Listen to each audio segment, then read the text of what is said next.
It's time to shoot some impossible shots. Okay, really difficult shots. Laowa just released their new probe zoom lenses. And they're more than just lenses, but a whole probe ecosystem for professionals, adapting to specific needs of the shooters and projects. For a review, we take you along on the production of a little short film, to inspire you, find exciting use cases, and to have fun. As it doesn't make sense to shoot a narrative like that only with probe lenses, we combined the probe zooms with the Laowa Sword macro Cine lenses to see how both lens families fit together, and also to see if we could also use the Sword macros as normal Cine primes. Joining our cast is Jan Logemann, the world champion in card magic. His extraordinary talent with cards gave us the opportunity to capture some really unique shots using about any technique in the book, utilizing the spike motion control system, a dolly and jib arm, a slider, tripods, and even dared to go handheld for some awesome high-speed takes. We are shooting everything full frame on our Ursa Cine 12K that allowed us to shoot up to 224 frames per second in 8K. Besides giving you a feedback on the Laowa probe zooms and sword macros in a real-world production, we will discuss the differences between the Laowa probe zooms and their competitors, the DZO film X-Tract that we also tested a while ago. This should be interesting. So grab some popcorn and join us on a game of poker, classic gangster style.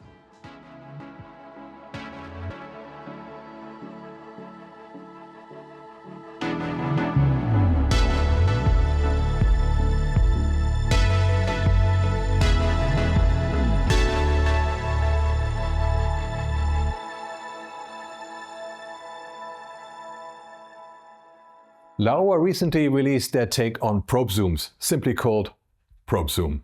And being the company that brought probe lenses to the everyday filmmaker by making them somewhat affordable, we wanted to take a look at them for you.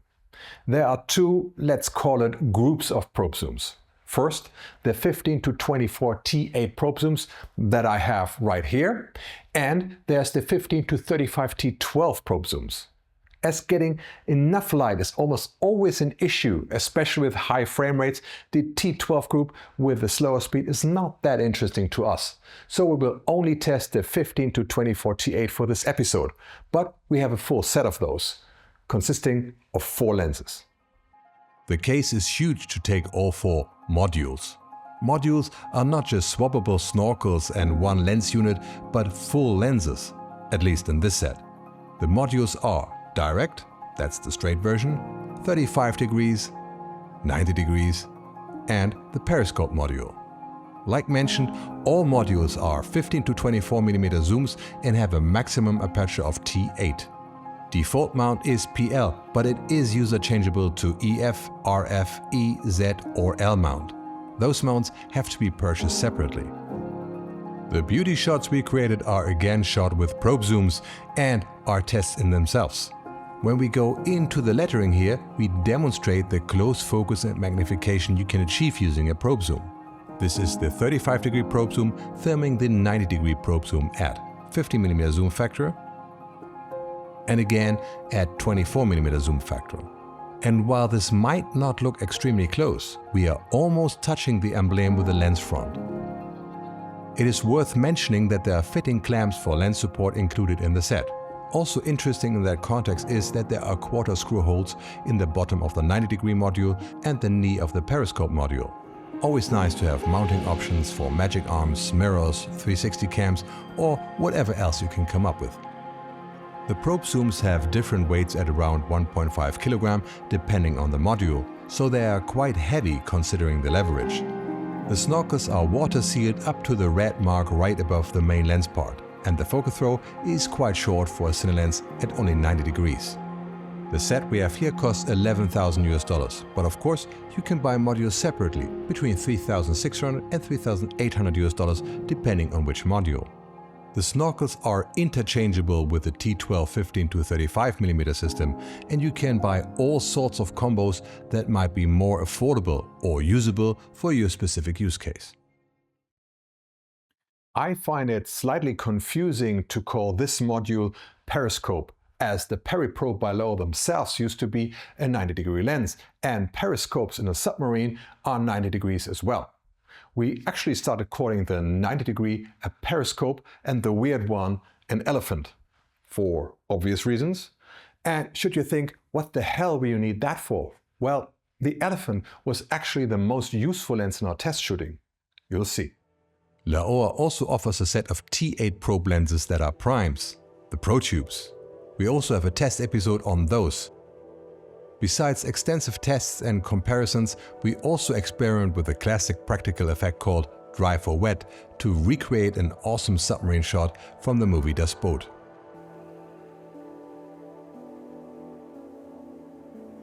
Here I have a Pro Tube and here a probe zoom.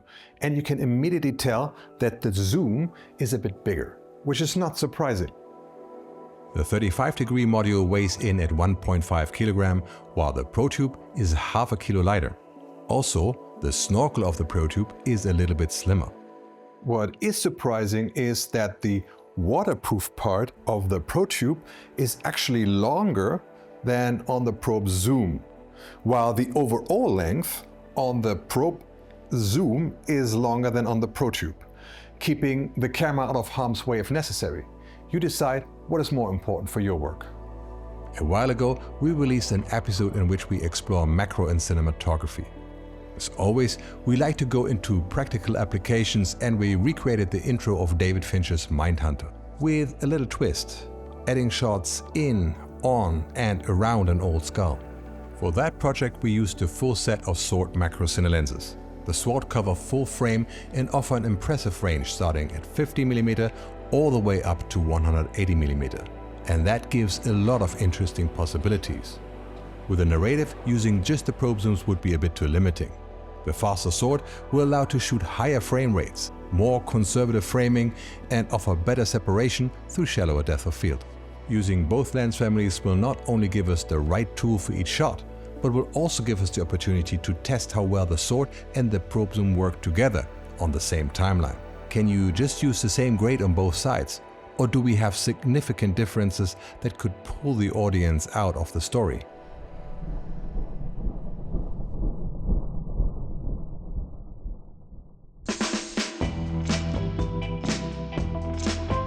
Inspired by Guy Ritchie's fabulous gangster movie Lock, Stock and Two Smoking Barrels, we had the idea to create a short film around a poker game in the gangster milieu, while not taking the genre or ourselves too serious.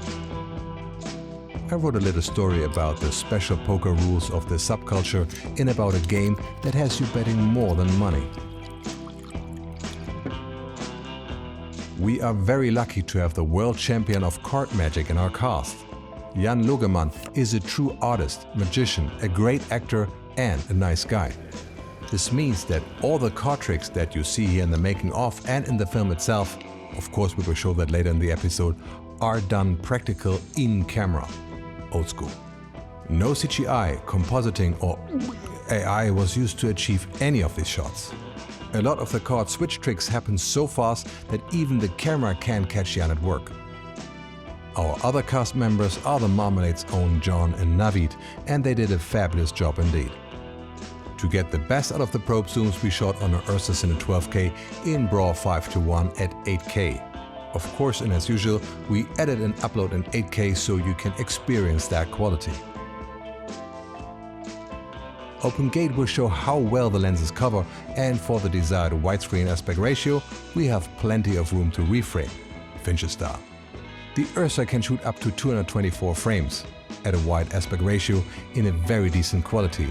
This is a very good frame rate for human actions like you would encounter in a poker game and to show things like mixing cards, flying ships and the likes. No need to swap between a Phantom Via 4K and a Cinecam, removing a lot of the hassle on set and in post. I love it. For our final film, we wanted a bit of a gritty analog look, so we used the Hansa film emulation to reduce the resolution, add grain, halation, gate weaving and so on. If you are interested in the why and how of that process, we have a deep dive in our episode The Magic Sauce, including a tutorial and files to play with. Link is in the corner. Now, for a lens test, film emulation and reducing resolution is kind of counterproductive, so when you see clips here in the test, they are at full resolution, just a color grade with no film emulation. let's take a step back and show you how we built and lit our set, and why. Our set consists of a couple of walls. Andras and Tarek built something out of elements from other productions, and it looks just like tailor-made for our project. The challenge with the lighting is that we plan to shoot everything from 24 to 224 frames per second, at T11 or slower, keeping the Ursa Cine 12K at 800 ISO. While delivering an excellent image, the Ursa 12K is no low-light hero, and higher ISO quickly takes a toll on image quality. This means that we not only need a lot of light, but also the ability to change the intensity easily. HMIs are only dimmable to a certain degree, making it complex. While we originally set up to use 2 HMI to substitute the large sky panel, we changed that concept last minute and just used the sky panel as the overhead light, but with less diffusion. The sky panel is not bright enough for the desired frame rates and T-stop, so for 224 frames we had to light with an HMI from the side, causing a different look, but I think for the context we got away with it. Smaller sky panels illuminate the walls outside of the windows, and flicker and pulsing is supposed to emulate the neon signs in probably something like a red light district. A huge mole beam emulates the reddish street light falling into the room, giving us a bit of an ambient light that is tungsten and therefore dimmable. Normal light bulbs were nowhere close to bright enough in the floor lamp, so the lamp's head is also illuminated by tungsten below it, also on a dimmer. That tungsten is clearly visible in the image, but hey, a lot of haze and an overall dark set covers us a little. We built a poker table and put some vintage furniture in our set to make it complete. Keep in mind that this is just for YouTube and to test lenses. To motivate the haze in the set and to emphasize the traits of the wicked character, we had our cast member Navid smoke a lot. For YouTube's sake, and as we don't want to promote smoking, these are herbal cigarettes. Navid had to endure a lot of burning eyes during the shooting. Sorry for that.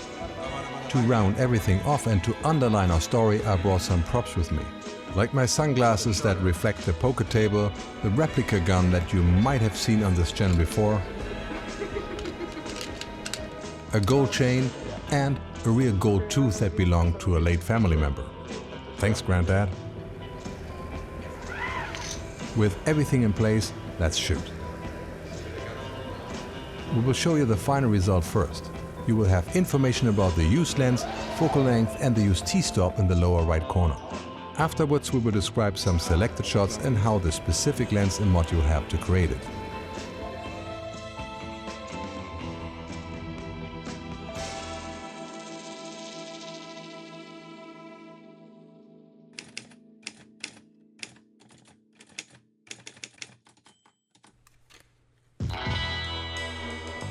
There are those who play for money. And there are those who play for more. The question is, what are you willing to risk?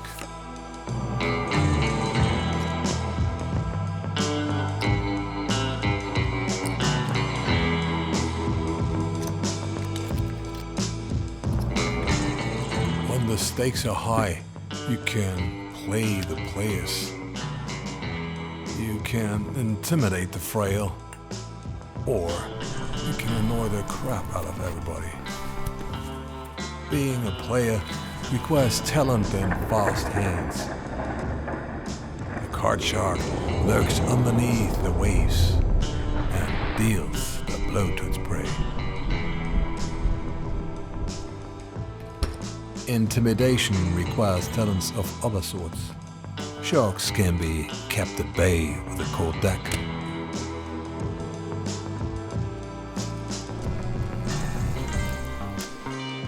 Mocking opponents doesn't require skills or finesse. The wicked way to turn the tide of a game is to aggravate players into making mistakes by way of disregarding etiquette or general decency.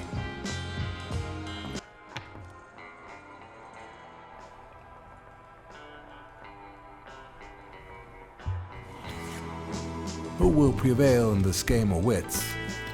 The player? The brute? Or the wicked?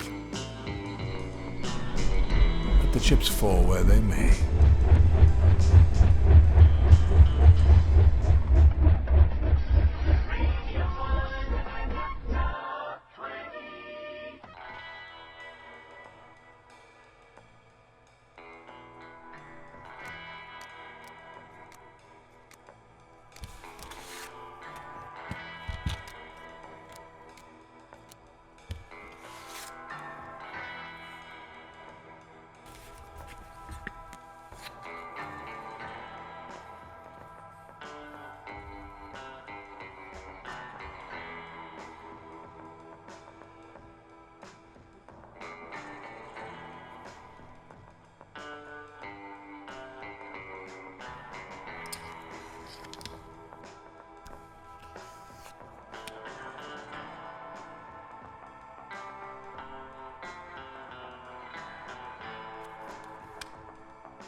And I came to groove, the whole band's here and we came to move. Got a fresh haircut and 2 new shoes. We're here all night like we got nothing to lose. I'm coming out the jacket cause we're turning up the heat. I wanna see you clapping when you get up out your seat. It's time to make it happen when we hit these streets. I'm coming in hot and I can't be beat. Watch out now.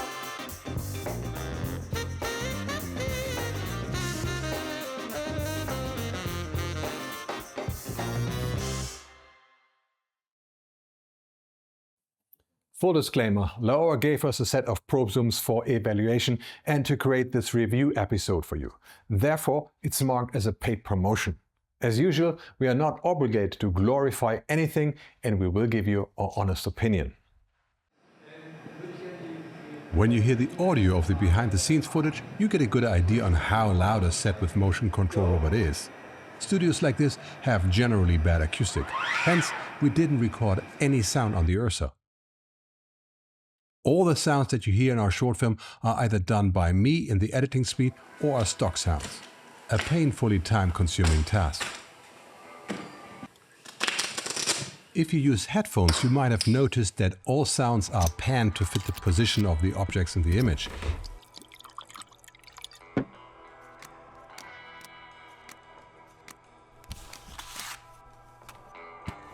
And even the music from the radio in the background is moving with the camera. Three Kings is working playfully with diegetic and non-diegetic sound. I always wanted to do something like this since we analyzed and recreated David Fincher's The Killer in our free filmmaking masterclass. Check it out if you haven't seen it. Link is in the corner. This is the first time I did something like an ASMR soundtrack and I'm very critical with myself. Let me know how I did in the comments and don't be too harsh. Now, let's go in depth. Some of the shots you just saw are only possible using a motion control robot, or it would have been incredibly hard to pull off otherwise. A great example for this is this shot, where the player's hand is revealed in the reflection of the whiskey bottle. We go all the way from John's face. passing by all the props on the table and end in a very specific position that gives away Jan's hand. We used the 90-degree module for this shot as it allows us to go very close to the table surface without having the camera or snorkel bump into things. The trick is to program the move first and then dress the frame with props. The tiny head of the 90-degree module makes it very easy to do. But even with motion control, some shots wouldn't be as easy if we didn't have zoom lenses. For the realization shot, we fly with a straight probe over the table right into John's face. To emphasize the move, we zoom in all the way from 50mm in the beginning to 24mm in the end. Basically, a dolly zoom in reverse. You could do this with a prime, but the move would have to be twice as fast and long. In our case, it would have exceeded the range of the robot. And considering how menacing that looks already, imagine that at twice the distance and speed. It's not fun to fire away towards an actor's face that could get impaled if he leans forward a bit too much.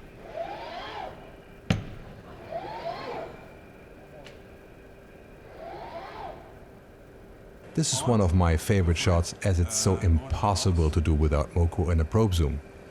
We come right through the tiny opening and we zoom out during the move to get from a close-up to a wide shot. Also, Navid's acting is just priceless in this one. To be able to look at Navid's face while we retreat through the house of cards without the camera hitting the table, we need an angled lens. A tricky shot considering the tight space. We used the periscope module to handle it. Still, we had to position the head just millimeters over the surface to fit through.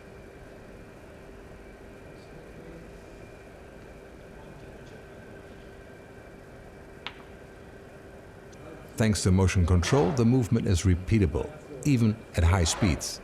And yes, we had to tape the house of cards together. The extensive overhead shots that cover the continuity of the played games could have easily been shot without motion control, but we used it as a matter of convenience and for added precision in the moves.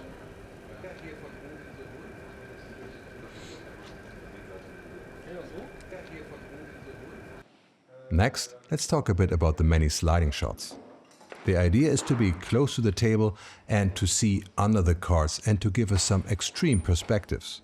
For this, Moko is not suitable as one can't act quickly and sync movements with the talent easily. I simply put a slider on the table and again, the periscope proved to be the best choice for this configuration. Now I can easily communicate, anticipate and follow even complex movements like when Jan did his waves with the cards. Again, the zoom feature of the probes help a lot to get different framings without having to reposition the camera, slider and apple boxes all the time. Tilting the camera down can emphasize cards close to the lens's front, while tilting up a bit focuses more on the talent. Talking about focus, if you pull focus with a follow focus, then 90 degrees makes it quite hard to nail focus in difficult moves. I really wish Laowa would have opted for something like 200 degrees.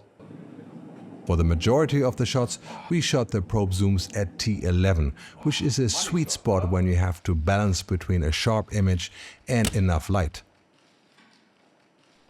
Just for the super slow motion shots, we sometimes open up to T8, and as you see, the loss of sharpness is absolutely acceptable.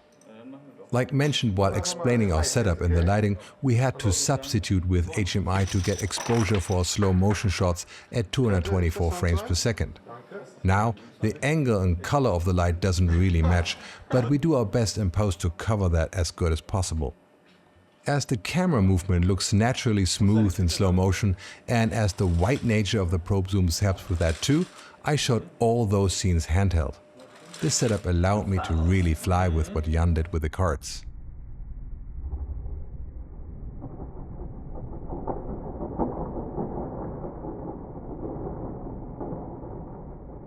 Generally, the extreme perspectives that are possible with the ultra-wide probe zooms are something special. Here we used the 35-degree probe and a small smoke machine to show that the player stuck the gold tooth in the barrel of the gun and therefore causing the brute's demise. I can see you breathing, John. Just stop breathing. The Laowa Sword macro cine lenses open up a lot of possibilities.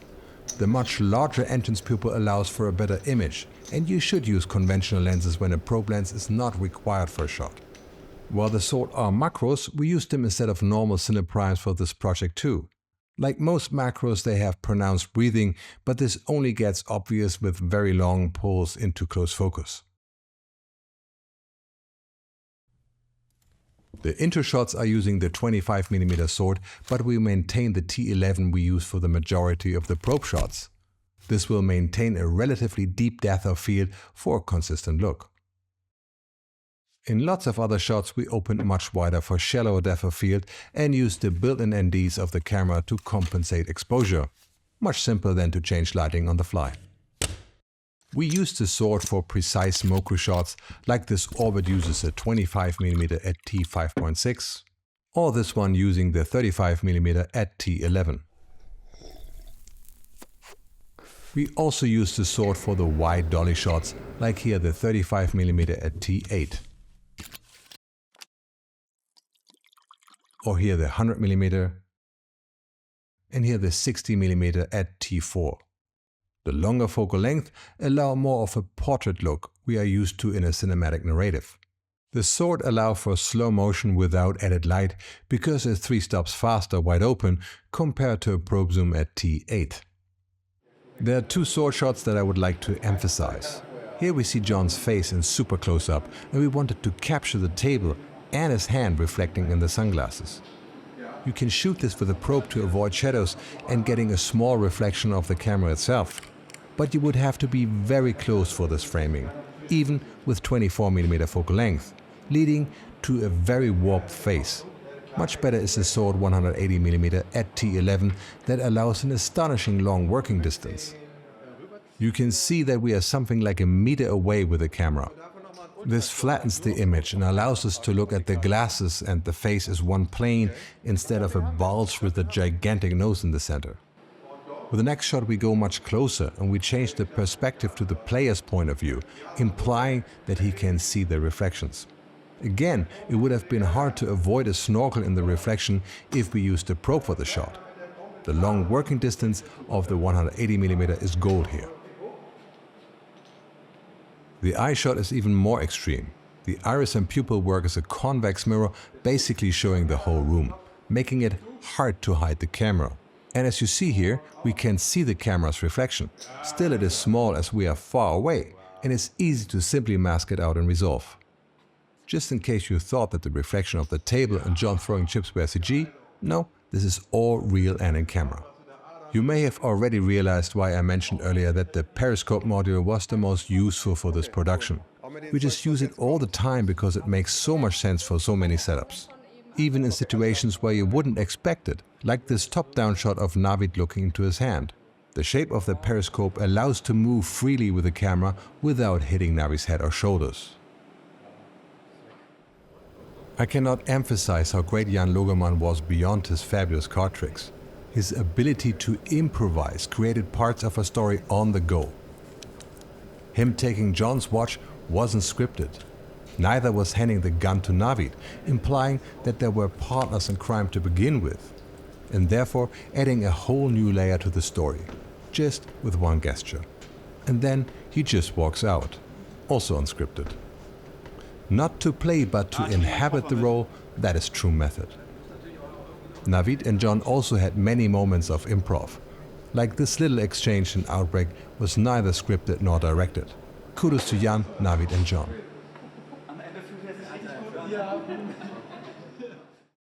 Laowa is not the first or only manufacturer of probe zoom lenses. A year ago, DZO Film released the X-Tract probe zoom lenses, and if you're interested in those, we have sent them through a wall of fire in a review episode. I'll put a link in the corner.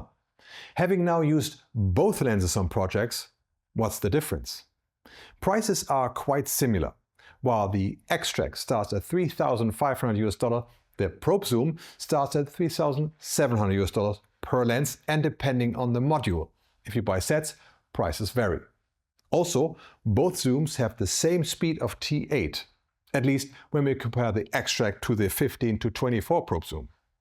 The zooms are similar in range, but the probe zoom is starting at 50mm while the X-Tract is starting at 18mm. So if you're looking for the extra wide shots, the probe zoom might be for you. The X-Tract is quite a bit smaller and lighter. The straight module of the probe zoom weighs 1.4 kg. The X-Tract is 200 grams lighter. The snorkel of the X-Tract is a bit thinner for the first 16 centimeters, but gets much wider after that. On the other hand, the probe zoom has a longer snorkel for deeper immersions that remains the same diameter throughout the length. Image-wise, I don't see a great advantage on either side, but you would have to make the same shot in exactly the same conditions to really tell. They both did a great job in the situations we shot them in.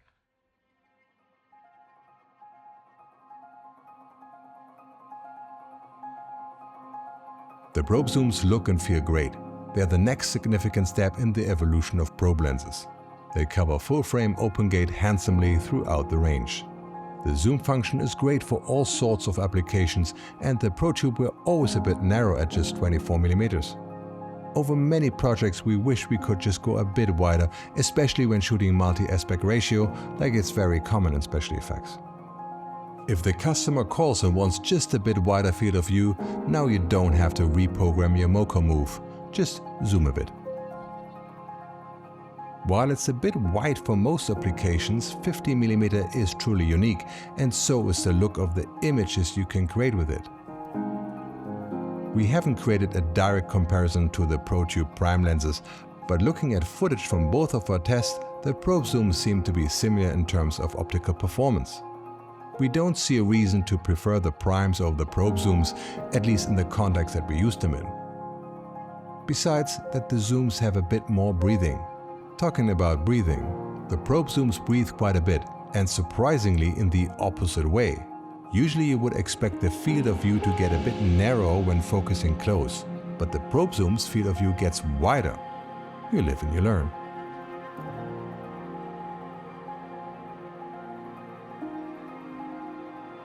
To optimize the parfocal performance of the probe zooms, the back focus can be adjusted without shimming, simply by loosening the screw and turn the helicoid on the mount.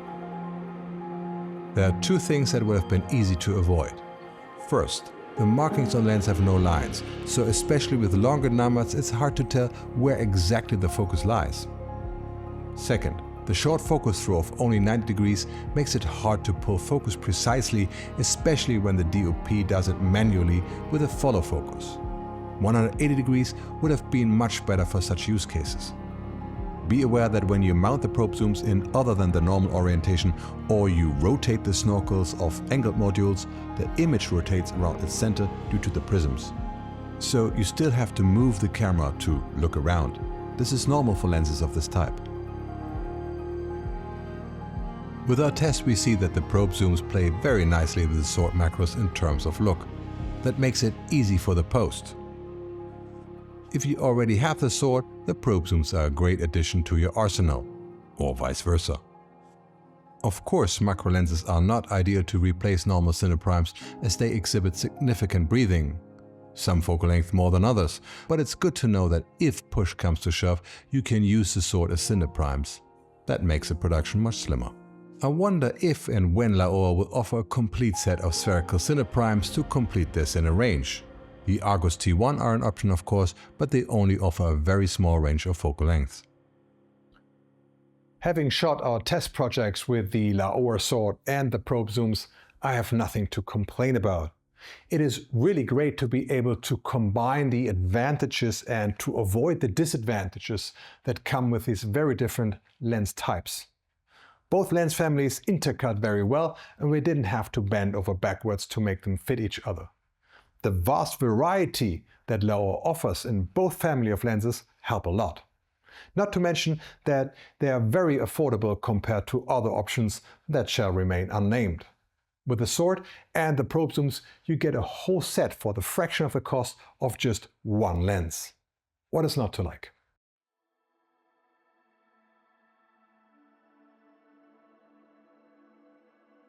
I want to give a huge thanks to the Marmalade for teaming up with us to bring you this episode. We couldn't do anything close to this quality without their support, studio, equipment, you name it. I want to give a great thank you to Christopher Klemme, who had a huge part in the organization and execution of the shooting. Besides being the DOP on the shoot, he was also our motion control operator, producer, gaffer, just a great talent in all disciplines. I want to thank Jan Logemann one more time for bringing his magic to our shooting. It was a blast to work with him. You can watch him in theaters and even book him for your own events. Check out his website for dates and the contact link is in the description. Thank you to John Hark for being our Brute and Navicha Moradi for being the Wicked. Besides being our actors, they did countless jobs within and outside of our production, all at the same time. True multitasking. I want to give many thanks to Frederick Pelser, who spent 4 days being our SC and shooting behind the scenes material. It is an absolute pleasure to work with someone as professional, creative and nice as you. Thank you to Annelie Winkler, who was a second AC, and she pulled focus for many of the shots. That was for the first time in her life. I'm speechless about how well that worked out.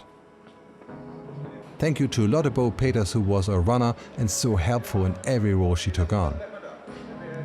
Thank you to Lisa Bussmann, who was our DRT and that kept track of all the lens information in the chaos that we produced. Thank you to Daniel Umhau, Tarek Savan and Andrzej Peck, who built our set and props just like that. You are fantastic. And thank you to Laowa, who gave us a set of pre-production probe zooms long before their official release. We appreciate the trust and support that goes along with such complex productions. If you're interested in the probe zooms or the Salt Cine macros, there are links in the description. Of course, and like always, our hearts go out to our members that make complex production like this possible. If you want to support us, you can do so by becoming a member of the media division yourself, or simply by liking this video, if you feel like we deserve it. We have a lot of cool stuff in production, so if you don't want to miss out, subscribe if you haven't done that already. If you are a manufacturer and you would like to show your interesting gear, service or tools to our lovely community of professional filmmakers, you'll find our email address in the description. Hope to see you soon here in the media division. Until then, shoot something amazing.